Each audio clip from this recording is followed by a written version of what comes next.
Hello, kamusta na tayo?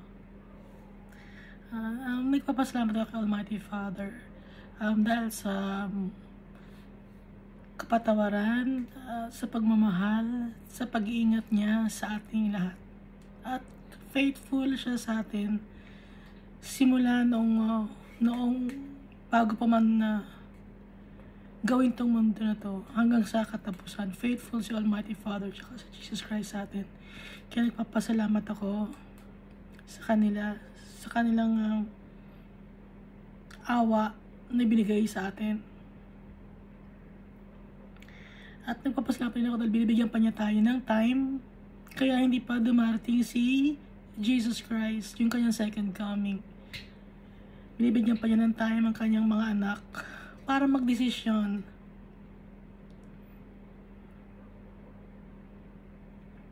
Kaya hindi pa dumating si Jesus Christ. Kaya nagpapasalamat tayo. Pero yung ibang mga Christian, syempre, gusto na rin nila dumating si Jesus Christ kasi gusto na nating makasama yung tatay natin.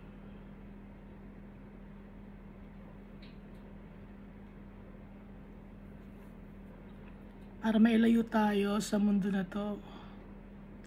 Dahil si Almighty Father, protektahan niya tayo, ingatan niya tayo. Siya ang ating tagapagtanggol. Siya ang nagbibigay ng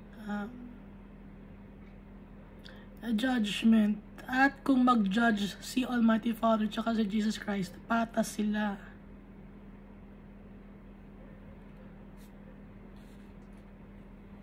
Bibigyan nila tayo ng justice. Kaya lagi tayo magpapasalamat. Dahil nagtitiwala tayo sa tatay natin at saka kay Jesus Christ. Last time, no? Dito tayo sa 2 Peter chapter 3.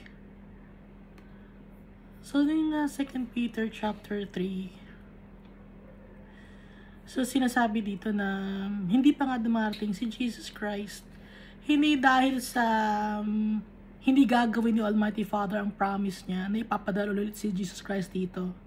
Kundi, nag-aantay pa ng mga tao para wala na isa sa atin ang mapunta sa kapahamakan, sa eternal damnation.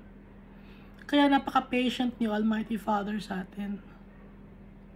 At yung pagdating ni Jesus Christ, parang thief, parang magnanakaw na bigla na lang dumarating ng walang pasabi. So nabanggit din ito ni Jesus Christ, no, na darating siya like a thief dito sa Matthew chapter 24. Dito binabanggit yung kanyang second coming, yung pagdating niya. At pagdating niya ay huhusgahan na niya ang buong mundo. Sa ngayon, hindi tayo judge ni Almighty Father at ni Jesus Christ.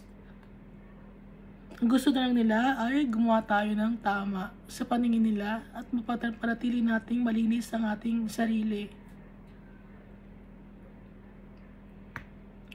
Darating ang Judgment Day, yun yung sa pagdating ni Jesus Christ. Kaya, lagi tayo dapat maging handa.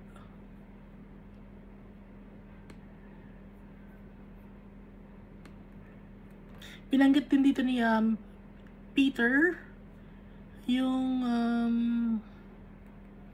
na si Paul, yung mga sinusulat niya ay guided siya by the Holy Spirit, at yung wisdom na galing na isusulat ni Paul para sa atin na mga follower ni Christ ay galing kay Almighty Father, yung wisdom na isa sa mga gifts of the Holy Spirit. May wisdom si Paul from the Almighty Father through the power of the Holy Spirit. So yung mga sinulat ni Paul, sabi ni Peter, mahirap maintindihan. At yung ibang mga tao, dinidistort nila o iniiba nila ang ibig sabihin ng mga sinasabi ni Paul. Pero kahit mahirap maintindihan, magpe-pray tayo kay Almighty Father para maintindihan natin ang sinasabi ng Holy Spirit. Kaya sabi dito ni Peter, magiging alerto tayo para hindi natin mawala ang ating inheritance. So, ang pagiging alert, yung pagiging vigilant natin, dahil yung kaaway natin, laging nakabantay sa atin.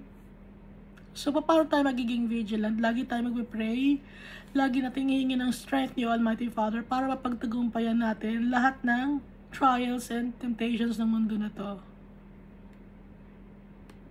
Dahil ang kalakasan natin si Almighty Father at saka si Jesus Christ, wala nang iba.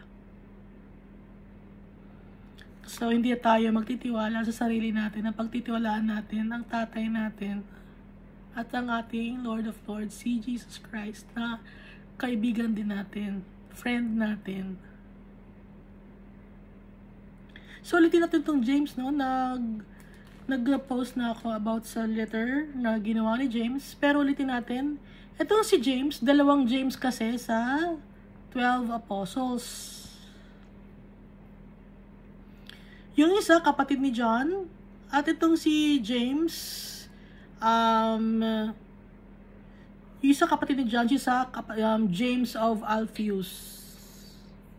Yung Zebedee, kapatid ni John the Beloved or John the Evangelist, yung sumulat ng Book of Revelation.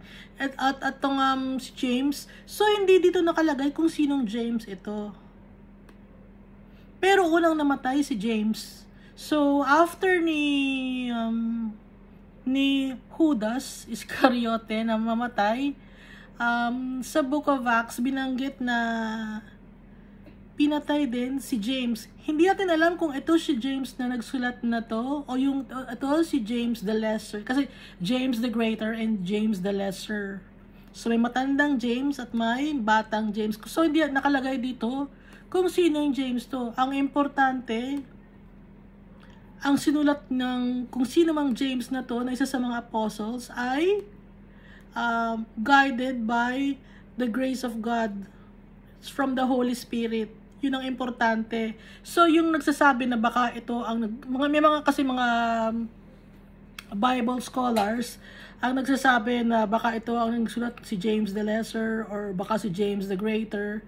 Hindi naman importante kung sino nagsulat. Ang importante kung kanino galing ang message. So ang message is from our Lord Jesus Christ and from our Almighty Father through the power of the Holy Spirit. Kaya hindi tayo gagawa ng haka-haka, no? Yung mga allegedly.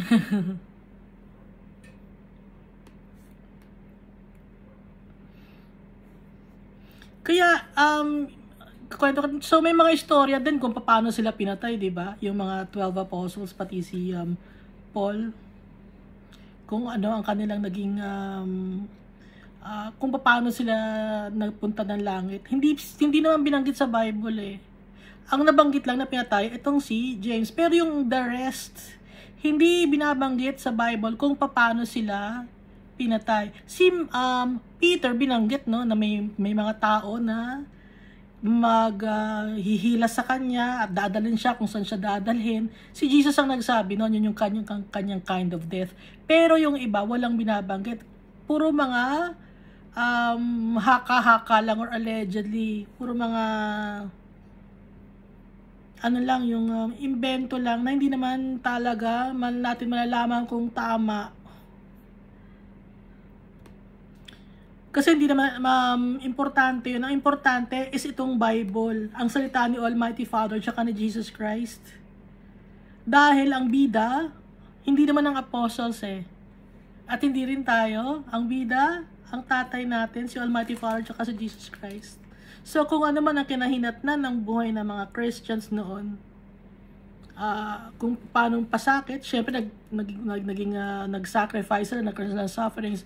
Ang importante ron, kasama na nila si Almighty Father, at ang importante, itong Bible, kung anong salita ni Almighty Father tsaka ni Jesus Christ, na instructions para sa atin sa ngayon. Na applicable pa rin hanggang ngayon. Itong Bible. Hindi nagfe-fade ang message, hindi na naiiba ang message ng Bible. Simula pa hanggang sa ngayon, yung pa rin ang message nitong Bible, salita ni Almighty Father. Kaya si Almighty Father, hindi siya nagbabago.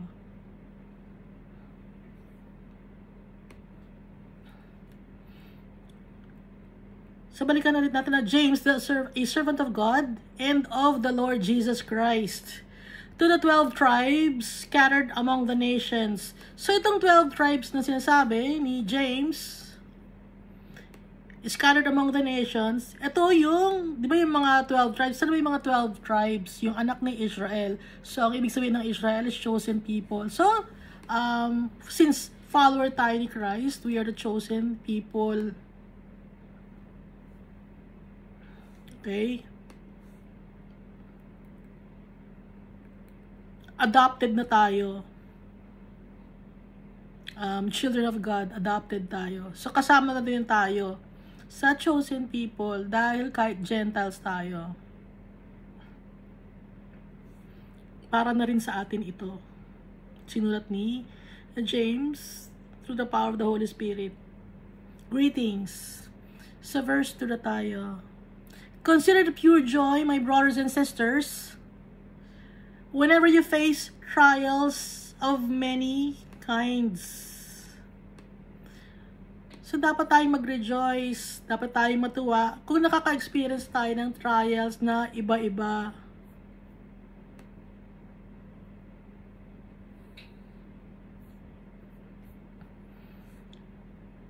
Kasi, ibig sabihin nun, follower tayo ni Christ. Because you know that the testing of your faith produces perseverance. Dahil pag nakakapag-experience tayo ng mga trials and temptations, nagsasuffer tayo, yung faith natin ngayon mas lalong lumalakas at nag-persevere tayo. Di ba nabanggit nga ito ni Peter? Saan nga binanggit ni Peter to?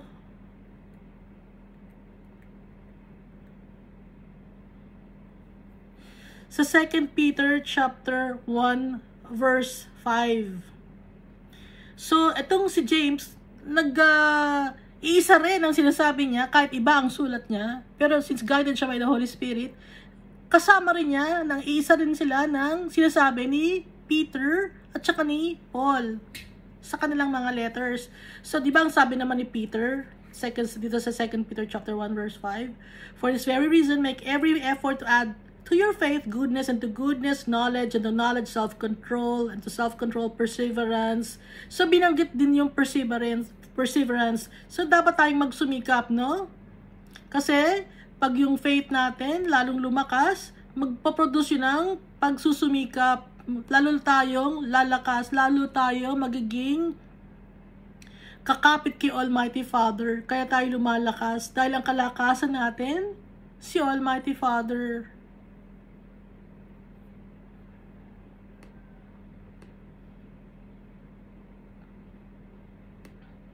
Okay? So, nagko-coincide to, no? Or nagko-corroborate to sa 2 Peter chapter 1, verse 5.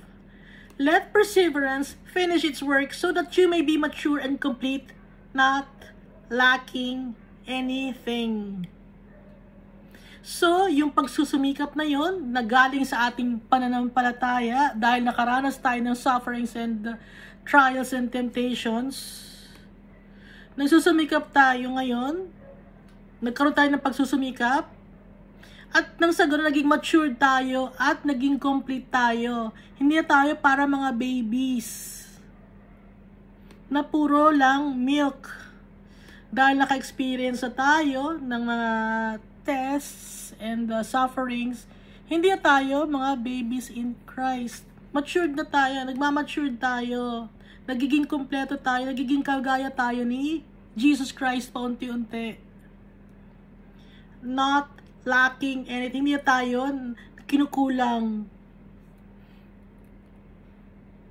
If any of you lacks wisdom, you should ask God, who gives generously to all without finding fault, and it will be given to you. Ngayon, dito naman sa verse 5, hindi tayo kinukulang, di ba, sa verse 4? Tapos dito naman sa verse 5, itinugto niya, kung may kulang man kayo na wisdom or karunungan, hingin kay Almighty Father na nagbibigay ng madami. Hindi siya naghahanap ng kamalian sa atin. At ibibigay niya yon, yung Almighty Father. So kung gusto natin ng wisdom, si Almighty Father ang magbibigay sa atin ng wisdom. Gift niya sa atin yon. Pwede natin hingin yung gift na yon. At saka sinasabi, di ba dito sa Proverbs chapter 1, verse 7, "The fear of the Lord is the beginning of knowledge, but fools despise wisdom and instruction." So, para tayo magkaroon ng wisdom, kailangan natin muna ng knowledge. Pag nalaman na natin si Almighty Father, ang ating creator, at dapat tayo maging faithful sa Kanya, ibibigay ni Almighty Father lahat-lahat na ng kakailanganin natin para maging strong tayo spiritually. Mapaglabanan natin ang mga trials and temptations. At si Almighty Father, ibibigay sa atin ang wisdom, yung kung paano mag-decide wisely. Or kung paano ng wise decision making, itong wisdom.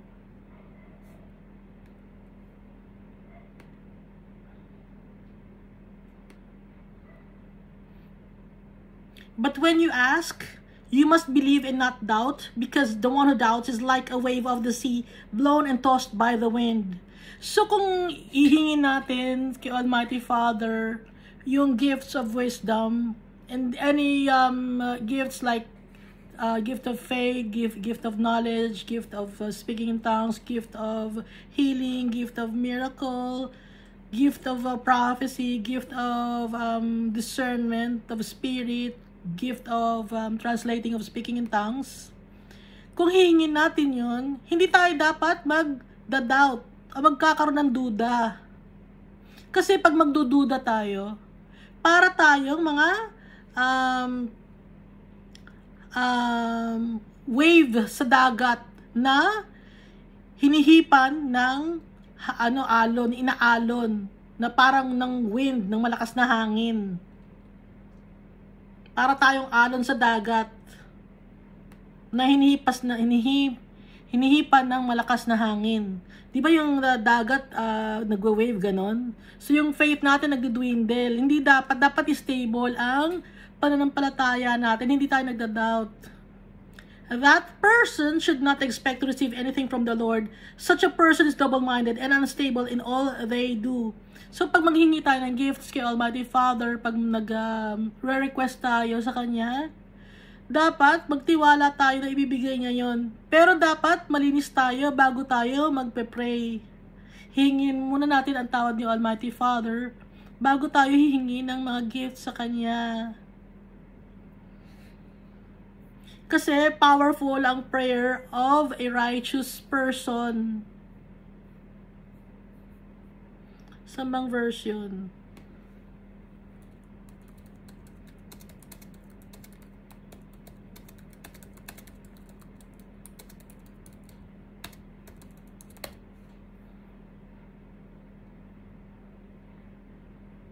The prayer of righteous man is powerful and effective. James 5:16.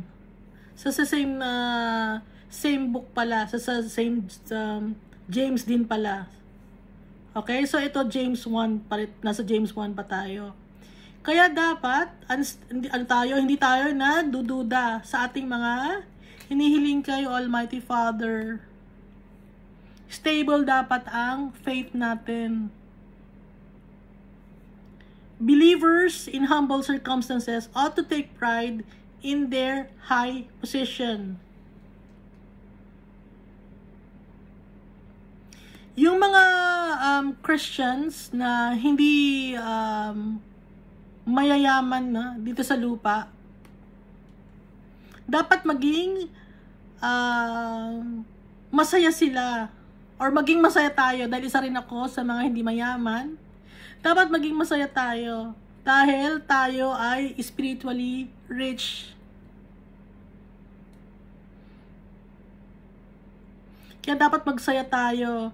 Kasi yung puso ni Almighty Father nasa mga tao na mga mga humble, sa mga tao na hindi mayayaman. Nandun ang puso ni Almighty Father sa mga fatherless, sa mga widow, sa mga taong walang makapitan.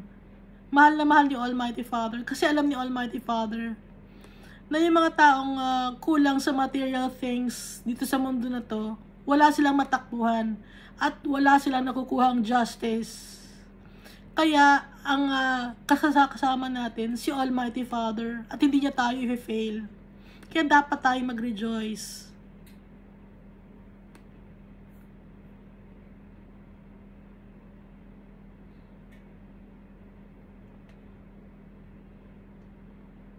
Di ba nga sabi dito sa Revelation chapter 2 verse 9, I know thy works and tribulation and poverty, but thou art rich.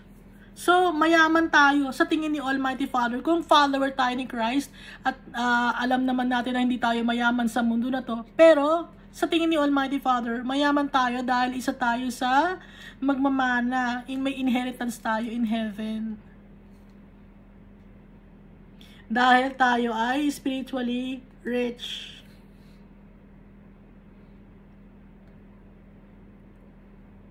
But the rich should take pride in their humiliation, since they will pass away like a wild flower. Yung mga mayayaman naman dito sa mundo na to,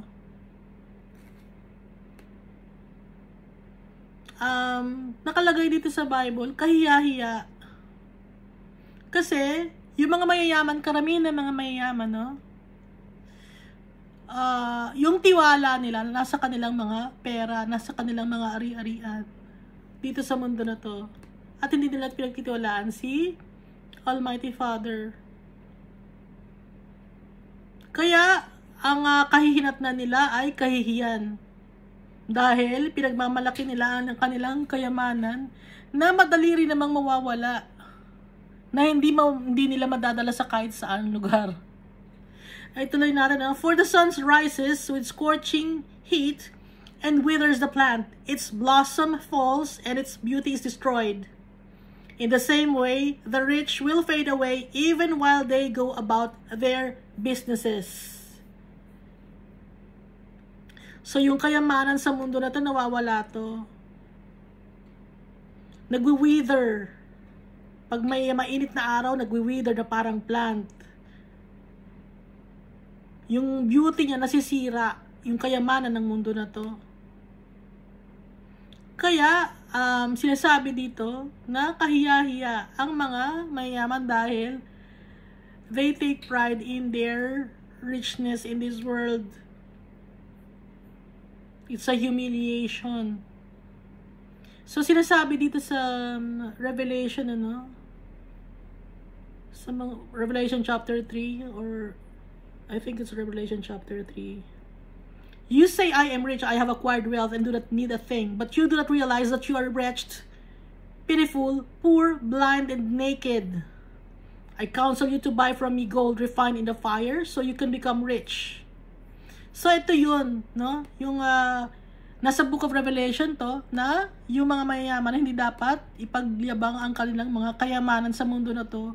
Dahil yung kayamanan sa mundo na to ay hindi talaga kayamanan, kundi mga basura sa paningin ni Almighty Father.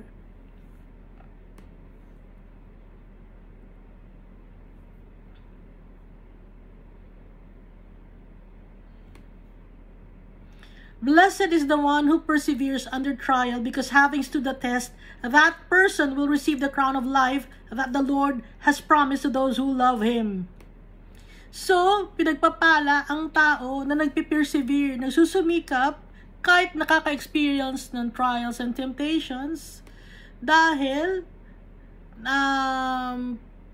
having stood the test, that person, o dahil sa na-experience mo yung trials na yon, o yung test na yon, makaka-receive ka ngayon ng crown of life na promise ni Almighty Father na makukuha ng kanyang mga anak. Makukuha ng mga tao nagmamahal sa Kanya. Yung crown of life, di ba nabanggit natin, crown of life, crown of righteousness, crown of glory. Lahat ng yon, sinisimbolize ito, si Jesus Christ and the Almighty Father. Sila ang crown natin, ang makasama sila. Hindi na tayo naghahangad ng totoong crown. Ang crown ko, si Almighty Father tsaka si Jesus Christ ang makasama sila. Hindi na tayo maghahangad ng physical crown.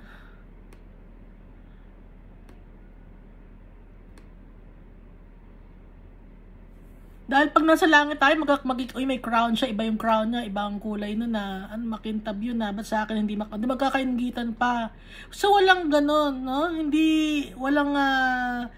ibig sabihin nito, sinisignify lang nito, or metaphor to, na si Jesus Christ ang crown natin, yung inheritance natin, na makasama sila. Karapatan natin yun bilang mga anak ni Almighty Father at bride of Jesus. So verse 13 tayo, no? When tempted, no one should say, God is tempting me.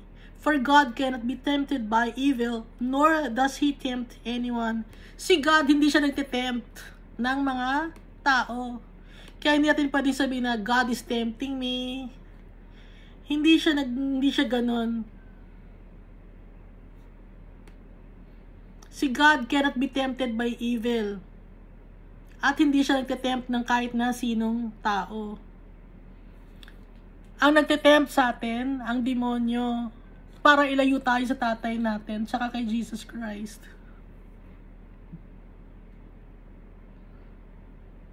Ito na natin sa verse 14.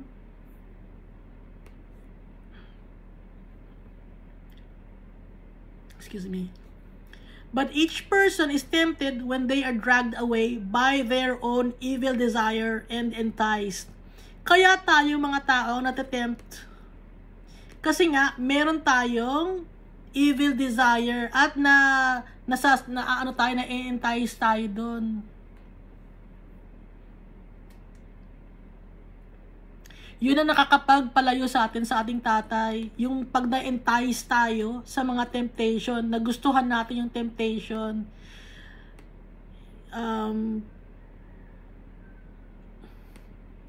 In-encourage natin yung temptation. Kaya tayo nagkakasala, napapalayo sa tayo sa tatay natin. At ang gumagawa nun, yung devil.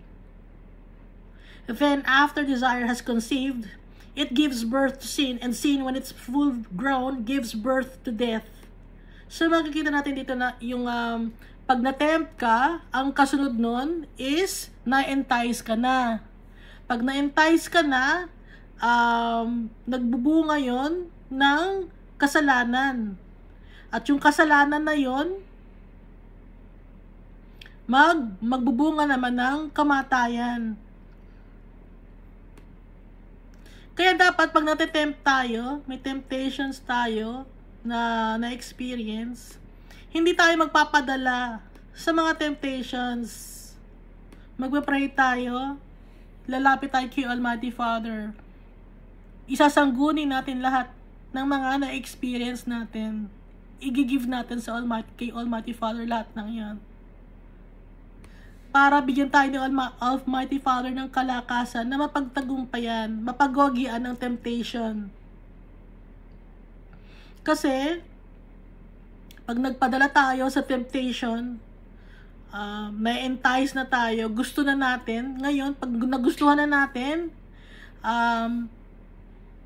nag-yield yon or nagiging kasalanan yon. At kung naging kasalanan yon, magiging kamatayan yon. Yung kamatayan na sinasabi dito is yung eternal damnation. Kaya, pag nagkakasala tayo, hingi tayo ng tawad kay Almighty Father. Hingi tayo ng strength. Pati kay Jesus Christ, dahil si Jesus Christ, napaglawagian niya lahat ng temptations na ginawa sa kanya ni Satan. Kaya nga, diba si Jesus Christ ang example natin? Yung path na dinaanan niya, yun ang dadaanan natin para mapagtagumpayan natin ang mundo na to. Kaya hindi nagkasala si Jesus Christ. Kasi yung mga temptation, hindi niya in-encourage. tao rin si Jesus na nandito sa lupa.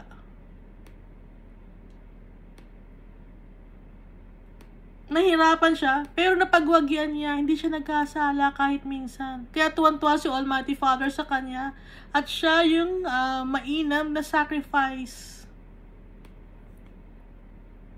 Kaya, na-save tayo dahil kay Jesus Christ. Hindi siya nagkasala. Hindi siya dumaan sa death.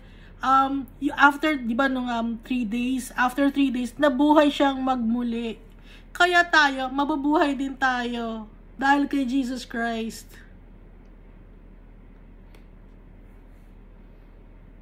Mabubuhay yung kaluluwa natin. Pag kinuha na niya tayo, yung soul natin, mapupunta sa tatay natin. Kaya panatili natin maging malinis tayo. Lagi magbabasa tayo ng Bible.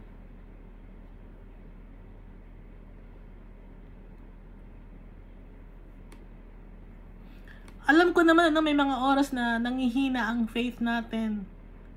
Pero pag manghihina ang faith natin, takbo agad tayo sa tatay natin. Kaya importante na mag-pray tayo araw-araw. Magbabasa tayo ng Bible araw-araw. Kaya importante. Kaya nga diba yung prayers na Our Father, it's every day. Give us this day our daily bread. Kasi nga, araw-araw tayo dapat magpe-pray.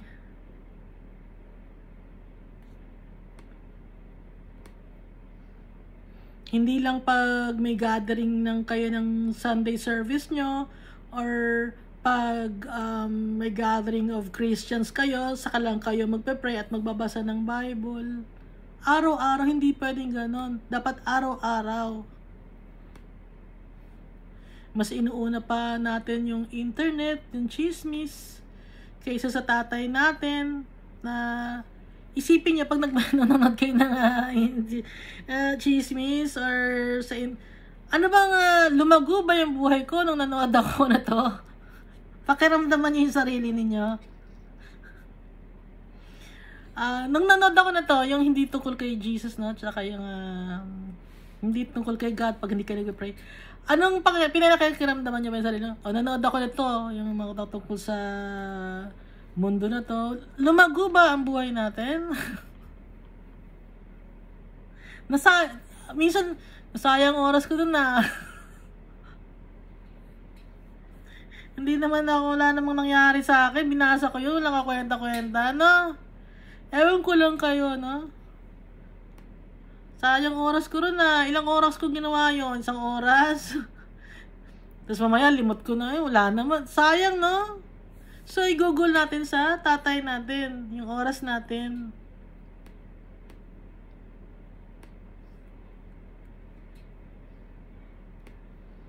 Nangihinayang ako sa mga panahon na hindi ko ibinigay sa kay Almighty Father.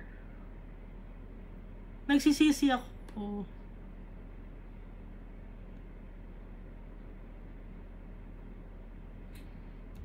Buti pa pagpatawad si Almighty Father, yung tatay natin. Dahil kay Jesus Christ, dahil kaya tayo napatawad sa mga kasalanan natin.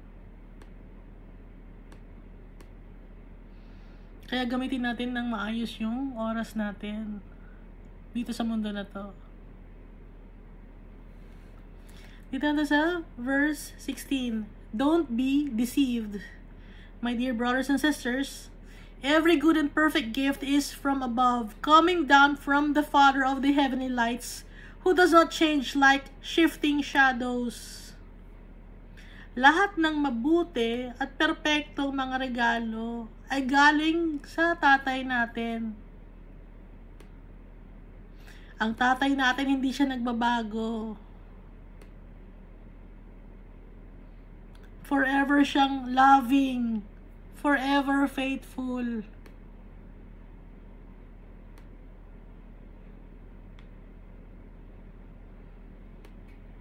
Napakapasensyoso. At magpasalamat tayo kay Jesus Christ. Kung hindi dahil kay Jesus Christ, hindi na pacify ang galit ni Almighty Father. Kung titingnan nyo sa Old Testament, pag nagkakasala yung mga tao doon, patay agad.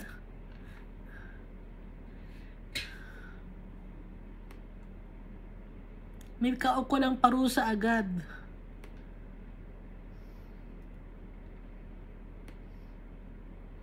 Kasi yung mga ino-offer na mga tithes and offerings dun sa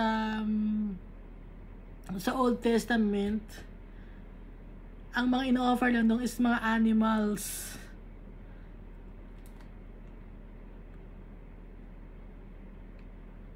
Sample lang yon, kaya animals. Pero yung galit ni Almighty Father, dahil sa mga kasalanan na ginagawa ng mga tao noon, nandun pa rin. Napapahupa lang ng konti. Maya-maya, pag nagkasala na naman ng mga tao, galit na naman si Almighty Father. Kasi nga, matitigas ang ulo ng mga tao. Dahil gusto ni Almighty Father na maging malinis tayo lagi. Ngayon, dahil sa Jesus Christ, dumating na ng kanyang binigay niyang buhay niya para sa atin. At nasa sa atin si Jesus Christ. Malinis ang tingin sa atin ni Almighty Father. Kaya masaya siya dahil kay Jesus Christ. Magpasalamat tayo sa ating Lord of Lords, kay Jesus Christ. Gumanda ang tingin sa atin ni Almighty Father.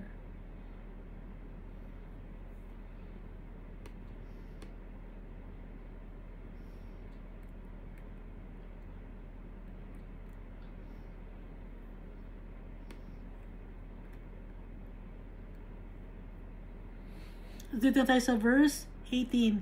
He chose to give us birth through the word of truth, that we might be a kind of first fruits of all He created. So tayo, pinili niya tayo na maipanganak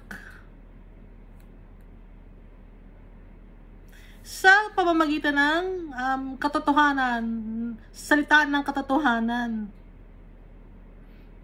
At sa lahat ng mga create ginawa ni Almighty Father, tayo ang pinaka-importante. Tayong mga tao. Kasi we were created in His image and likeness. Kaya hindi tayo dapat lagi tayong malinis sa paningin ni Almighty Father. Mas importante tayo sa mga hayop, mas importante tayo sa nature. Mas importante tayo sa halaman sa mga bundok. Hindi importante kay Almighty Father yan. Ang importante kay Almighty Father, tayo.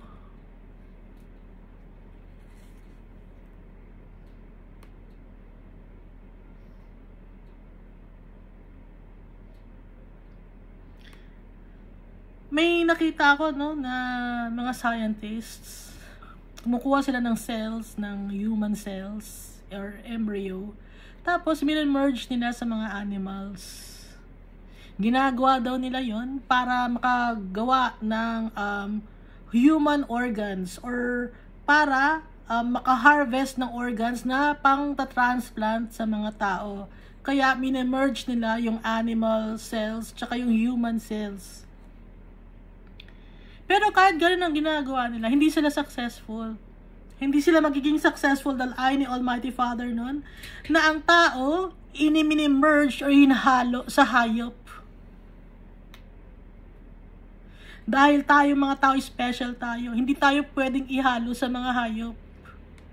Kaya hindi magiging successful ang mga tao na yun. It's an abomination. Yung ginagawa ng mga scientists na yun.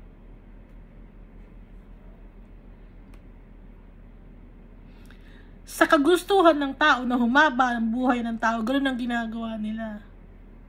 Hindi nahahaba ang buhay ng tao. Hanggang 120 lang ang maximum. Kahit ano pa ang gawin ng tao na eksperimento. Si Almighty Father lahat ang masusunod. Kahit gaano pa katalino ang tao, mahina ang utak ng tao kumpara kay Almighty Father at kay Jesus Christ.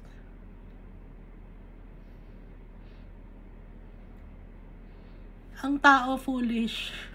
Hindi nila alam ang kanilang mga ginagawa. At kung alam nila ang kanilang mga ginagawa, iba na ang nanamamayani sa kanilang mga utak, sa kanilang pagkatao, iba na. Hindi si Almighty Father, tsaka hindi si Jesus Christ. Ang mga taong gumagawa ng mga ganon.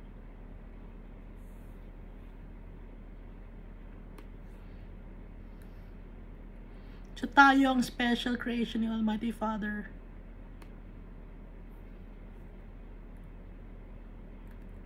Dahil kawangis niya tayo.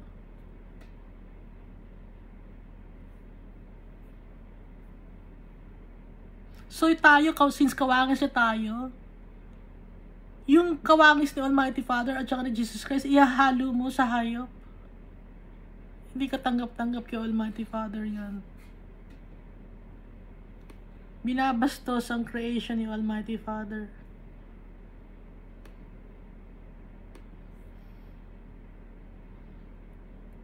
Darating ang panahon,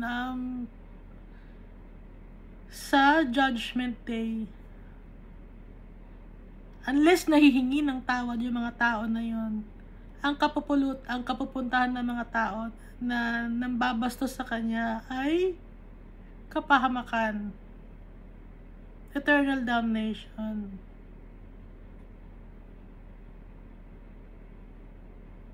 Habang buhay, yung second death, yung kaluluwa ay susunugin sa impyerno. Hindi matatapos ang apoy. Dahil gaya nga ng sabi ko dati, yung apoy naglilinis siya, no?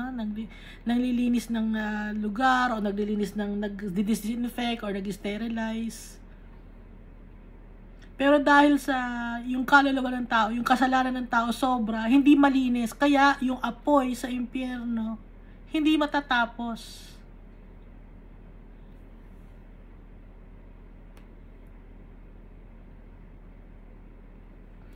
Verse 19 na tayo, no? My dear brothers and sisters, take note of this. Everyone should be quick to listen, slow to speak, and slow to become angry.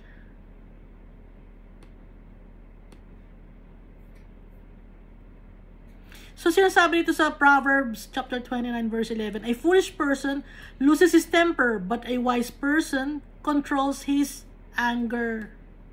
So dito rin sinasabi dito ni James na dapat tayo makinig ng mabilis, mabagal magsalita at mabagal magalit. Hindi dapat natin nalulus ang temper natin. Dapat nag-iisip tayo ng maayos.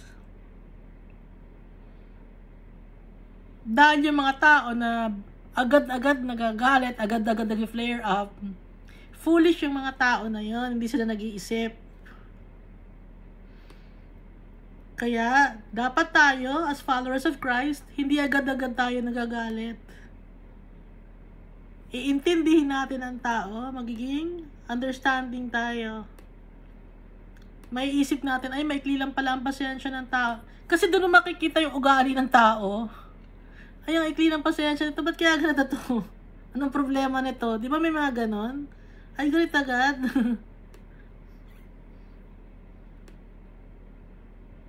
Ba't ganito? Ay, galit agad. Kakaiba naman to. Parang ganon, no?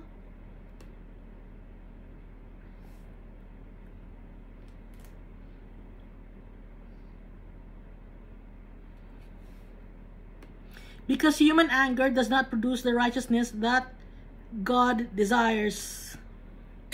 Kasi yung galit ng isang tao or ng human, hindi siya nakakapag-produce ng tama sa paningin, sa kagustuhan ni Almighty Father. Kasi pag nagagalit ang tao, anong ginagawa? Nagmumura, nagsasalita ng mga masasama, naninira ng pagkatao. At tapos, after ng anger na yon, pag inilagay mo sa puso yung anger na yon, nagiging hatred yon. Kaya dapat, hindi tayo agad-agad nagagalit. Mabagal tayo magalit. Pag-iisipan muna natin, dapat pang magalit. Ano bang problema ng taong to? Ano ba ang sitwasyon na to? Dapat bang magalit? Dapat bang mainis? Ngayon may mga tao no, nagagalit-galitan agad. Kapag sabihan lang ng konti, ay galit agad, ano to, ba't ganyan? Hindi defense mechanism ng ibang mga tao yung galit, na mali naman. Kasi lalo silang nabubuko or lalong nalalaman ng kanilang pagkatao.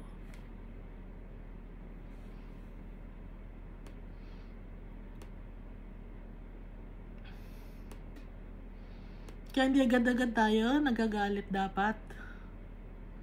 Mag-iisip muna tayo.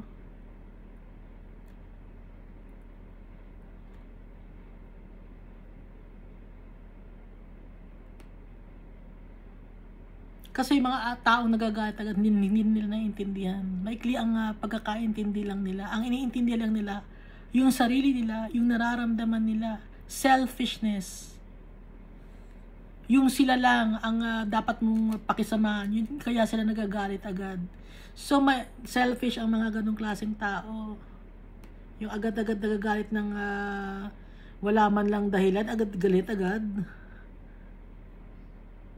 Kaya, gusto ni Almighty Father, magiging maayos tayo sa paningin ni Almighty Father, magiging correct tayo lagi. Mabagal tayo, dapat magalit. Slow to become angry. Si Jesus, nagalit siya, no? Nung merong nagbebenta ng mga kalapati ba yun, or dove, dun sa temple, at nagpapalit ng mga pera. Kasi ginawa kasi yung temple is nung time na yun, nung hindi pa nagsasacrifice si Jesus ng kanyang buhay, syempre nagpunta siya sa temple, doon nakatira si Almighty Father, yung spirit niya, since wala pa si Jesus Christ na hindi pa niya binibigay yung sarili niya, no? Na hindi pa siya naipapako sa krus noon. Kaya nagalit siya dahil binastos si Almighty Father. Kasi doon mismo gumagawa ng business. Pinagkakaperahan ang tatay natin. Ayaw ni Almighty Father, ayaw ni Jesus Christ na pagkakaperahan si Almighty Father.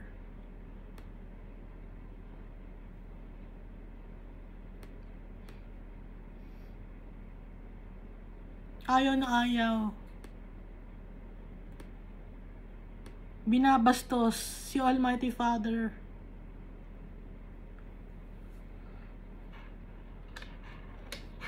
Kaya kung meron man sa inyo dyan na pinagkakaperahan si Almighty Father tsaka si Jesus Christ, tigilan na natin, no? Tigilan na ninyo. Gagalit si Almighty Father tsaka si Jesus Christ.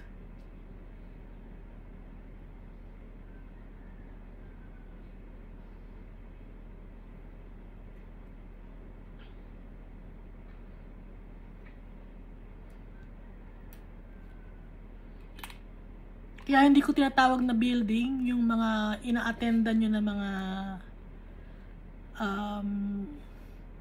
building ang tawag ko ron, hindi church ang tawag ko dun. Kasi ang church tayo. Ngayon nakikita ko dun sa tinatawag nyo, dun sa kayo kasi tawag nyo church, no?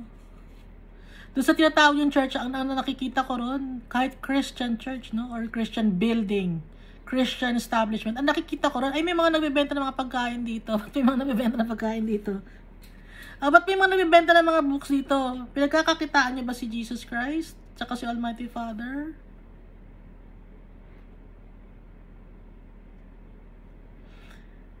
So, pag gano'n ang nakikita ko, naalala ko, no? Yung nagagalit si Jesus Christ dahil pinagkakakitaan yung si Almighty Father tsaka si Jesus Christ, pinagkakakitaan yung temple. So nakita ko noon, nung umattend naman ako sa isang Christian gathering, ay may mga nagbebenta ng ulam dito.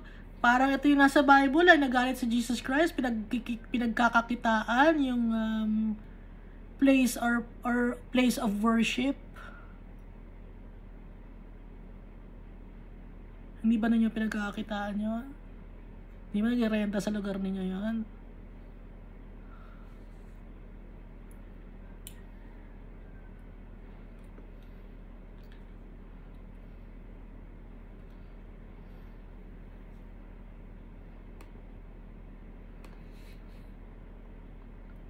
May nagbebenta. Minsan sa ibang lugar naman, ganun din.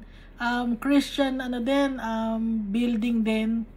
Sa ibang lugar naman, sa labas, pero within the, ano pa rin, sa loob pa rin, pero labas ng, ano ba to? Yung labas ng pinto, pero pagpasok mo, nandun na, may nagsasalita na ron, nandun na yung mga tao, nakaupo. Pero paglabas mo lang doon, ay may nagbebenta ng embutido. Ay, may nagbebenta ng mga ulam. Sarap na embutido dito. Ganun ang ginagawa. May nagbebenta ng mga books, ng mga, ano, kung ano-ano.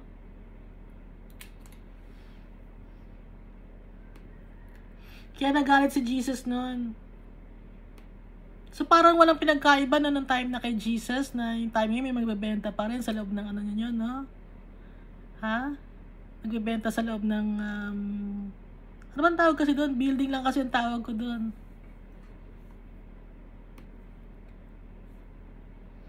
Kaya yung place of worship ninyo, hindi yung church, okay? Doon lang kayo nagko-congregate to talk about God's words. Doon na kayo nagpe-pray. Pero hindi yun ang church. Ang tunay na church is tayo. Pag nagsasama-sama tayo, church tayo. Hindi building ang church. Kasi mula nung binigay ni Jesus Christ ang buhay niya sa atin, sinira niya na yung temple. At ang nananahan na sa atin, si Jesus Christ sa puso natin. Kaya dapat lagi tayong maging malinis at slow to anger tayo. Kasi yung nasa sa atin, yung Holy Spirit, tsaka si Jesus Christ, hindi sila agad-agad nagagalit. May mga hindi rin nagja-judge si Jesus Christ. Kaya hindi rin tayo dapat nagja-judge, no? Kaya lagi tayo maging maayos or correct sa paningin ng tatay natin, tsaka ni Jesus Christ. Dito naman sa verse 22. Ito pala, sorry. Verse 21. Therefore, get rid of all moral filth and all the evil that is so prevalent, and humbly accept the word planted in you, which can save you. So, tanggapin natin ang word of God na nakaplant sa atin mismo. Planted in you. Okay? Nakatanim sa atin. Planted in your hearts dito sa ibang version. Sa ibang version naman is engrafted word which is able to save your souls. Naka-engrafted na sa pagkatao natin. Sa puso natin, nakatanim na. Yun ang makakasave sa atin. Yung pag-accept sa words, sa salita ni Almighty Father, kay Jesus Christ. Word became flesh, Jesus Christ. Kaya, hindi na natin gagawa ng mga masasama, ng kadumihan. Mapanatili nating malinis ang ating sarili. Kasi, yung kasamaan, nakakalat, prevalent. Kaya dapat meron tayong pagpipigil sa sarili at may pananampalataya tayo at lagi tayong magpipray. Do not merely listen to the word and so deceive yourselves. Do what it says. Wag lang tayo dapat magkinig ng salita, no? Kundi gagawin natin with action. Yung turo sa atin ng tatay natin, yung nababasa natin sa Bible, hindi lang dapat natin binabasa at wala tayong dapat gawin, kundi may gagawin tayo. Gagawin natin yun with action. Kasi kung hindi tayo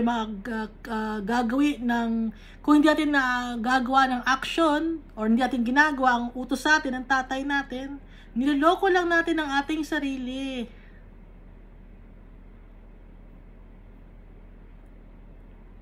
Kaya dito, anyone who listens to the word but does not do what it says is like someone who looks at his face in a mirror and after looking at himself goes away and immediately forgets what he looks like. So, yung mga utos sa atin ng tatay natin na nababasa natin sa Bible, yung ipapractice natin ang faith natin, gagawin natin yun. Hindi lang tayo makikinig, kundi with action. Parang nilaloko lang kasi natin ang sarili natin na binabasa natin tapos hindi naman natin sinusunod. Kasi, nakalagay dito sa verse 23 na para lang tayong tumingin sa salamin. Pag nakikinig tayo ng Word of God, para lang tayong tumingin sa salamin, tinignan natin yung kasalanan natin. Tapos ngayon, umalis na tayo at wala lang tayong ginawa. Tinignan lang natin, ito ba yung kasalanan ko? Nakita ko na yung sarili ko. Tapos, umalis ka na, nakalimutan mo na yung itsura mo. Ganun ang ibig sabihin nito. And after looking at himself, goes away and immediately forgets what he looks like. Nakalimutan na niya ang turo ni Almighty Father tsaka ni Jesus Christ. But whoever looks intently into the perfect law that gives freedom and continues in it, not forgetting what they have heard, but doing it, they will be blessed in what they do. So, gagawin natin ang ipinag-utos sa atin ng tatay natin. Para lalo na tayong i-bless. They will be blessed in what they do.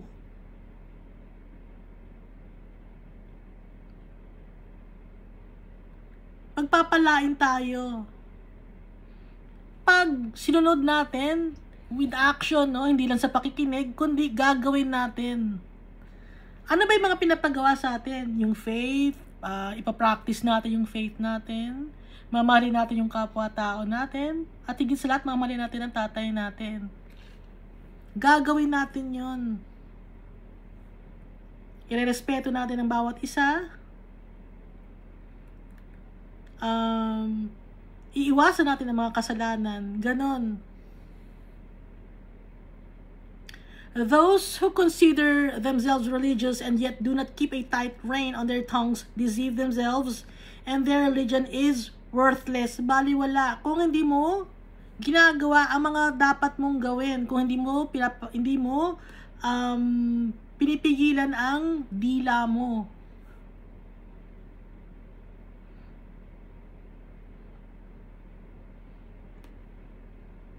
Dahil yung dila natin makasalanan, no? Kung ano-anong mga sinasabi. Yung nagsasabi natin yun kasi dila natin makasalanan. Dahil yung mga sinasabi natin galing sa puso natin. Kung ano yung nasa puso natin, lumalabas kasi sa bibig natin eh.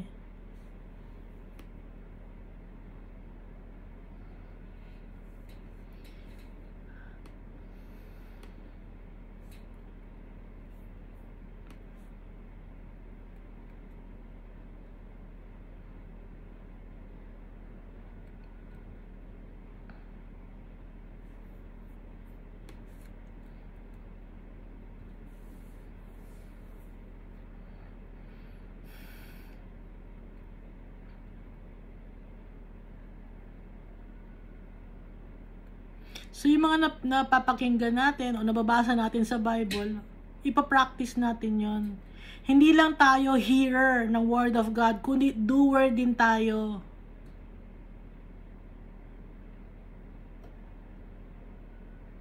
Hindi natin makakalimutan dapat yung mga napapakinggan natin. Kundi yung mga napapakinggan natin, ipapractice natin yon. Yung kabutihan na napapakinggan natin.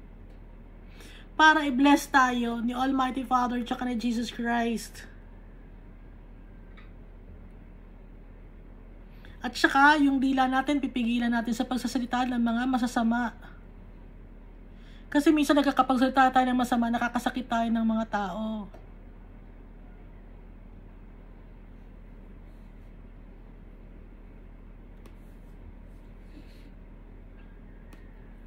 Religion that God our Father accepts as pure and faultless is this: to look after orphans and widows in their distress and to keep oneself from being polluted by the world. Ang gusto niyo Almighty Father na gawin natin ay ang bisitahin natin o tulungan natin yung mga orphans, yung mga mawalang magulang, yung mga fatherless, at yung mga widows sa kanilang mga dinaranas na kahirapan. At dapat maging malinis tayo, walang bahid tayong dumi. Iiwas natin ang sarili natin sa kamunduhan na to, sa gawain ng mundo na to.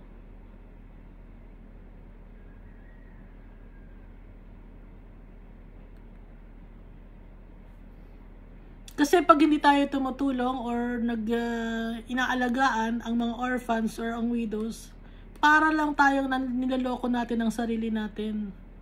Yung mga orphans or fatherless at saka yung mga widows, ito yung mga tao na walang makapitan, walang malapitan. Walang makapitan, walang malapitan. Gusto ni Almighty Father na tuturuan natin sila at tutulungan din natin sila. Kahit anong age, no? Itong mga orphans tsaka fatherless, kahit anong age to, yung mga taong walang nakikitang pag-asa sa mundo na to. Yung mga taong depressed, yung mga taong nalulugmok sa kalungkutan, tutulungan natin sila. Paano natin sila tutulungan? Pwede natin silang kausapin, no? Minsan mag-hi ka lang, hello, masaya, nasasayahan na sila. Kahit ganun lang kababaw ang salita natin, natutuwa na yung mga fatherless at yung mga widows at yung mga walang malapitan at makapitan na mga tao. Kausapin mo lang, natutuwa na sila kahit wala kang ibigay.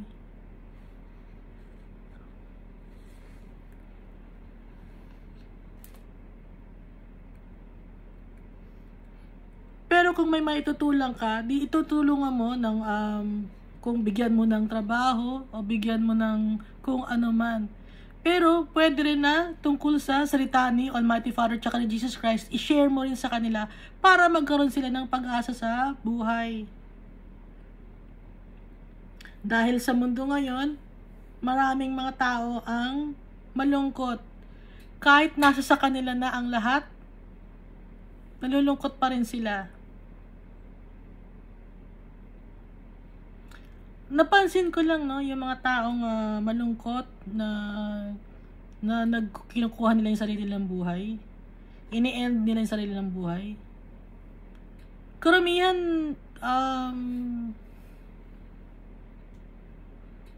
bakit karamihan nakikita ko Asia? Bakit ganon? Meron din pala sa mga western countries. Pero karamihan ba't ganun Asia tsaka western countries?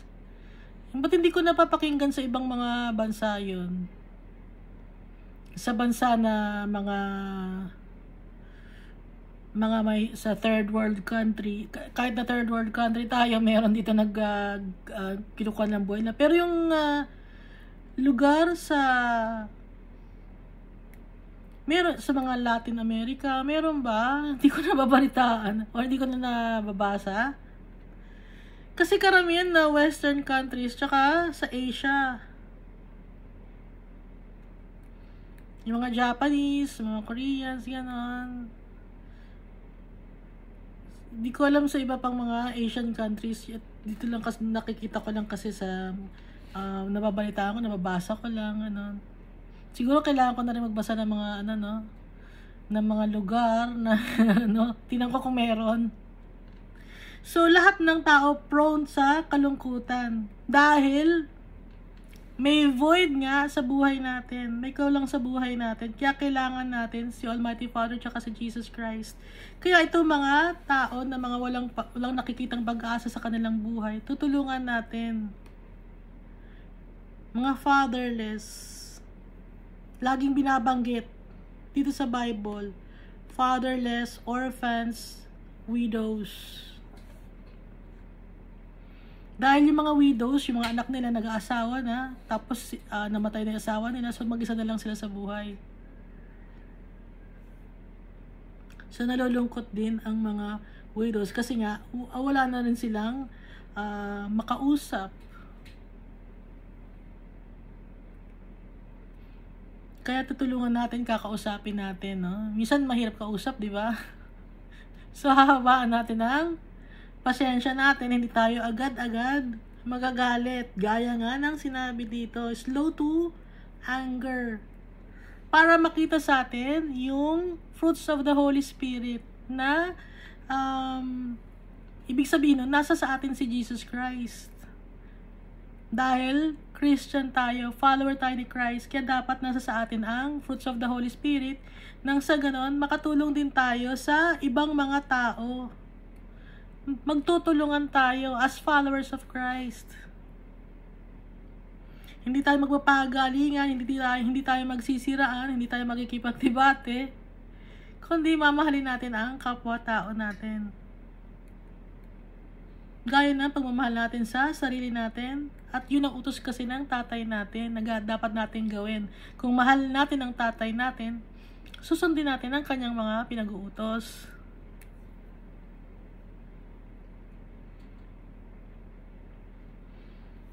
At para maging stable ang faith natin, lagi tayong mag-pray at magbabasa ng Bible. Lagi natin kakausapin ang tatay natin kahit ano ang ginagawa natin. Pwede ka mag-browse ng internet, no? Lord, ano kaya maganda kong basahin ngayon? Or panoodin o pakinggan. Tatay kasi natin siya eh. Si Almighty Father, tatay natin. Kahit kumakain ka, pwede mong kausapin si Almighty Father, tsaka si Jesus Christ. Kahit anong ginagawa mo. Para yung faith natin laging strong. At para i-bless din tayo ni Almighty Father at makuha natin yung inheritance natin. Yun yung magkaroon tayo ng crown of glory, crown of righteousness, crown of ano ba yung glory, righteousness, crown of tatlo yun na nabanggit. Yun yung inheritance natin. Kasi, pagkasama natin ang tatay natin, na nakuha natin yung inheritance natin, pagkasama natin ang tatay natin, nandun ang peace, true joy, true peace, and true love. To be with our Father, and with Jesus Christ in heaven, and all the saints. Pag sinabing saints, ibig sabihin, yun yung mga followers ni Christ, na nauna na sa atin, na nasa langit na. Hindi yung sinasabing, saints dito sa mundo na maraming mga pangalan, hindi yun. Yung mga saints na nasa langit na, hindi natin alam kung sino yung mga saints na nasa langit na, pero mga saints ang tawag doon pag madami na. Pero syempre, nandun din yung mga apostles at yung mga disciples na faithful kay Almighty Father.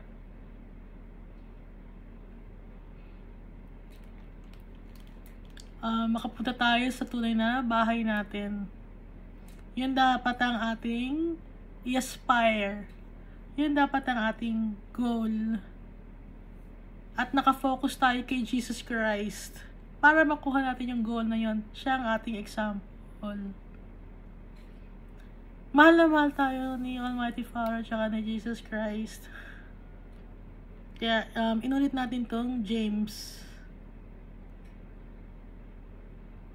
So, ang hindi pa natin nababasa ay 2 Timothy, Jude. Malapit na tayo matapos, no? Pero, may uulitin pa ako na iba pang mga books sa Bible. Thank you, and God loves us all so much.